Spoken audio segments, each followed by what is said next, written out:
In the world of art and literature, there's a genre that has withstood the test of time, yet remains shrouded in controversy and secrecy. Yes, we're talking about pornography. Its evolution is a fascinating journey that transcends time, culture, and technology.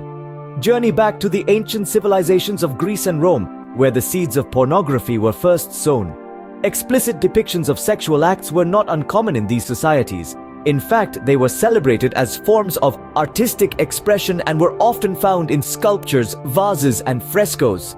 But remember, these depictions were not created with the intent to titillate, but rather to honor the gods and to celebrate fertility and life.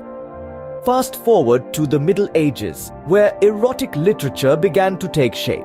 The explicit and the erotic were cleverly masked behind allegory and metaphor. These works weren't just about sensual pleasure. They often carried moral, religious, or political messages. As we move into the Renaissance period, explicit art began to flourish once again. Artists like Michelangelo and Botticelli were not shy about nudity or eroticism in their works. Yet these masterpieces were not created for private consumption.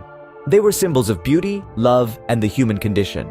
The invention of the printing press in the 15th century was a game changer. It allowed for the mass production of erotic literature, leading to the birth of what we now consider pornography. These texts, often filled with explicit sexual content, were circulated among the elite and learned. Onward to the 19th century, where the invention of photography brought a new dimension to pornography. Erotic images, or French postcards as they were often called, were widely circulated, despite efforts to suppress them. Yet it was in this era that pornography began to be defined and regulated by law. The 20th century marked the advent of moving images.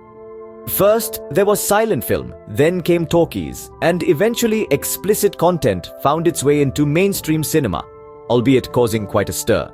Notable milestones include the release of Deep Throat in the 70s, which brought pornography into public discourse. In the digital age, pornography has become ubiquitous thanks to the internet.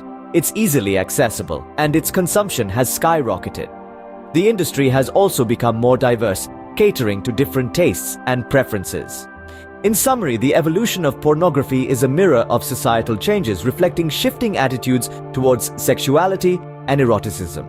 From ancient art to digital content, its journey is as complex as it is controversial. It's a genre that has evolved and adapted, persisting through the ages, forever leaving its mark on human culture and history.